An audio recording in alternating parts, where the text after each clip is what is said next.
नमस्कार दोस्तों, स्वागत है एक बार फिर से एक नई घटना के साथ।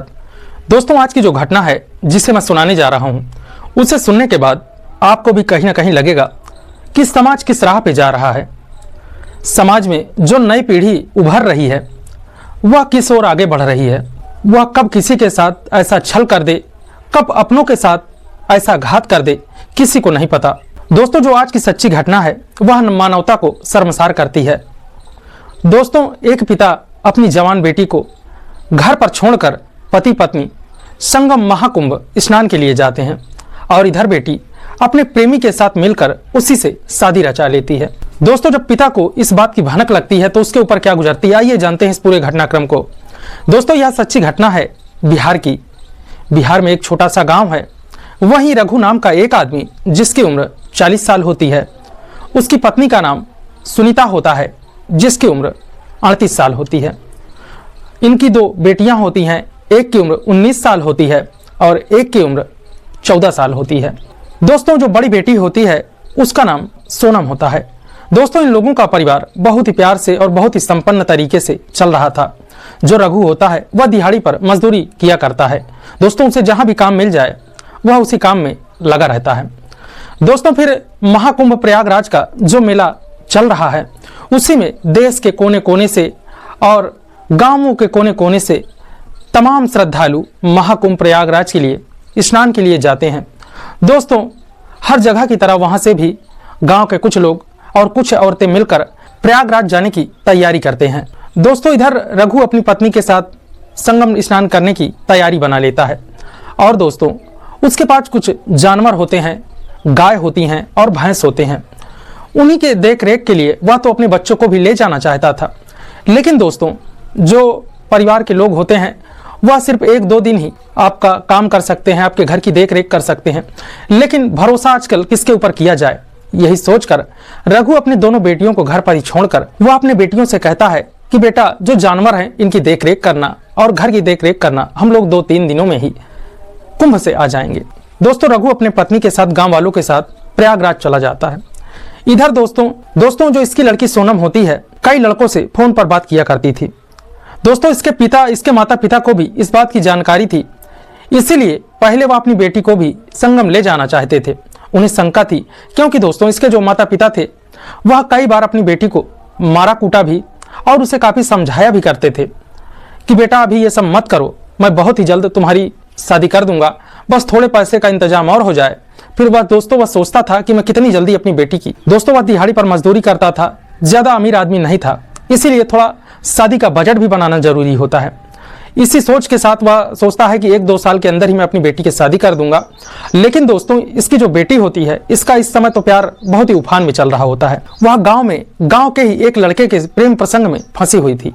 दोस्तों, इसके जो माता पिता होते हैं और जो काफी गाँव के लोग भी होते हैं, इनको कई बार गाँव में देखते हैं, इधर उधर पकड़ते भी हैं कि ये लोग गलत करते हैं। ये लोग बाहर खेतों में गांव से बाहर जाकर ये लोग मिला जुला करते थे। तो गांव के लोग जब इनको देखते तब इसके माता पिता से शिकायत करते। इधर जो रघु होता है वह भी अपनी बेटी को जब ऐसी हालातों में पकड़ता तो काफी उसे मारता डांटता। अब पिता है, अब अपने बच्चे को क्या कर सकता है, वह जान से तो मार नहीं सकता, सिर्फ समझा ही सकता है। क्योंकि दोस्तों जो रघु था वह अपनी दोनों बेटियों को ही बहुत चाहता था, क्योंकि काफी दिन बाद ही रघु के 2 बेटियां हुई थीं, 2 संतानें हुई थीं। दोस्तों, जो रघु था वह उस लड़के का जिसका नाम सनी होता है उसके माता पिता को भी समझाता है, उस लड़के को भी काफी समझाता है कि मेरी बेटी से बात मत करना, हमारे घर के आसपास दिखाई मत देना, नहीं तो तुम्हारे साथ बहुत ही घातक होगा। लेकिन दोस्तों, जो इसकी बेटी और जो सनी नाम का लड़का था, इनका प्यार बहुत ही उफान में चल रहा था। ये लोग मरने जीने की कस्में खा लिए थे कि हमको शादी करना है तो करना है, चाहे जो हो जाए, दुनिया एक तरफ हो जाए, लेकिन हम दोनों मिलकर ही रहेंगे। दोस्तों, इनके मन में तो ये चल रहा होता है। और अब दोस्तों जब इसके माता पिता संगम चले गए तब दोस्तों इनको एक सुनहरा चांस मिल गया। जो सोनम होती है वह तुरंत ही रघु के पास संदेशा भिजवाती है कि माता पिता घर पर कोई नहीं है और वो संगम चले गए हैं। अब हमें मिलने का एक सुनहरा चांस मिला है और ये मौका तुम खोना नहीं, और मैं भी खोना नहीं चाहती। दोस्तों, यही सोच के साथ जो सनी होता है वह शाम को ही सोनम के घर आ जाता है। दोनों रात भर मिलते हैं, प्रेम प्रसंग करते हैं। उसके बाद सोनम और वो दोनों लड़के उसी रात को ही यह फैसला कर लेते हैं कि यार आज जैसा मौका जीवन में अब कहीं मिलेगा नहीं, क्योंकि मेरे माता पिता भी संगम गए हैं, घर पे कोई नहीं है और तुम्हारे घर में भी कोई नहीं है। ये छोटी बहन है, इसकी टेंशन तो है ही नहीं, ये क्या समझ पाएगी, और हम लोग निकल चलते हैं।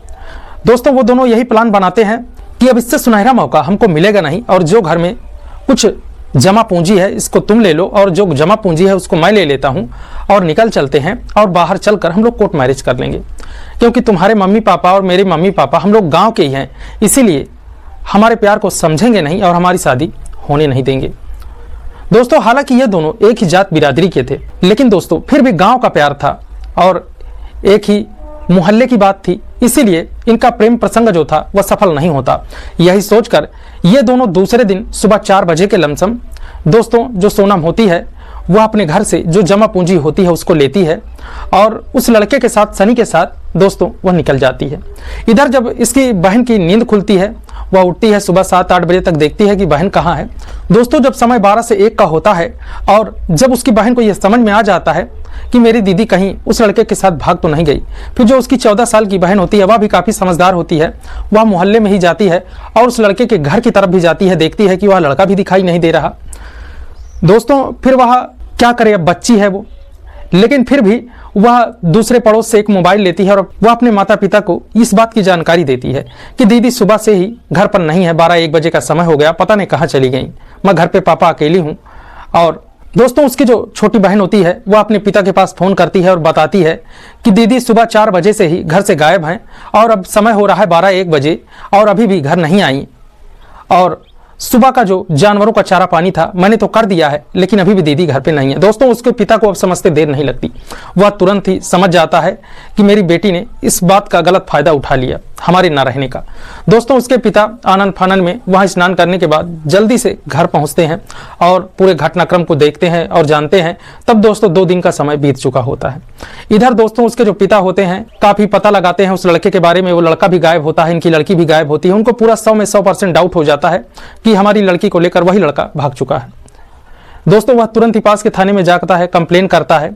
दोस्तों पुलिस वाले जब पूरे घटनाक्रम को जानते हैं तो उन्हें भी पता चलता है कि ये लड़की और इनका लड़का जो है इनका काफ़ी दिनों से प्रेम प्रसंग चल रहा था और ये दोनों बालिग भी हैं, लड़की 19 साल की है, लड़का भी 21 साल का है। दोस्तों जब पुलिस वाले पूरे घटनाक्रम को जान जाते हैं उन लड़कों को ढूंढने लगते हैं।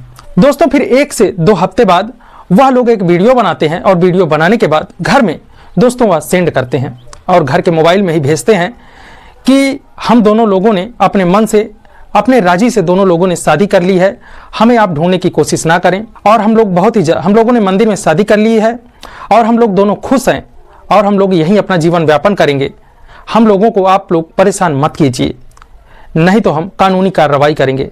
और दोस्तों वो लोग कहते हैं कि हम लोगों ने तो मंदिर में शादी की है, हम लोग आज ही जाकर कोर्ट मैरिज भी कर लेंगे। दोस्तों जब इसके माता पिता और उस लड़के के माता पिता, लड़की के माता पिता दोनों पक्षों को इसकी जानकारी लगती है, वीडियो वायरल होता है, तब गांव वाले भी और तब उसके माता पिता भी काफ़ी शर्मिंदा होते हैं कि लड़की ने क्या गलत किया हमारे साथ, क्या हमारे परवरिश में कमी थी। दोस्तों उसका लड़की का जो सोनम का पिता होता है वह काफ़ी शर्मिंदा होता है कि बताओ मैं अपनी लड़की को क्या समझता था, क्या निकल गई, मैं पढ़ाना लिखाना चाहता था, उसके उज्जवल भविष्य के लिए कितनी मैंने कामना की थी कि एक अच्छा घर ढूंढूंगा और एक अच्छी लड़के से उससे शादी कराऊंगा, अच्छे से उसका जीवन व्यापन होगा, लेकिन इस लड़की को तो कुछ और मंजूर था। अब जाए ये इधर उधर भटके और जब 4 दिन बाद इसका प्यार का भूत उतरेगा तब ये घर लौटकर जरूर आएगी। दोस्तों अब उसके माता पिता भी कुछ कर नहीं सकते क्योंकि वह लड़की अब कोर्ट मैरिज करा ली और उस लड़के के साथ अपना जीवन व्यापन करने लगी। तो दोस्तों समाज में इस तरह की घटनाएं बहुत ही ज़्यादा हो रही हैं जो समाज को एक गलत राह की ओर ले जा रही हैं। दोस्तों इस तरह की घटना बताने का उद्देश्य हमारा आपको परेशान करना नहीं है, ना ही किसी की भावना को ठेस पहुंचाना है। दोस्तों आपको जागरूक करना है, सतर्क करना है, सावधान करना है कि समाज में इस तरह की होने वाली घटनाओं से आप बच कर रहें और इस तरह की घटना होने भी ना दें। जितना हो सके सतर्क करें, सावधान करें। दोस्तों इस पूरे घटनाक्रम को आप किस नज़रिए से देखते हैं, आपकी जो भी राय हो हमें जरूर दीजिएगा। वीडियो पसंद आया हो लाइक कीजिएगा, शेयर कीजिएगा। अगर चैनल पर नए हो तो प्लीज़ चैनल को सब्सक्राइब कर लीजिएगा। धन्यवाद।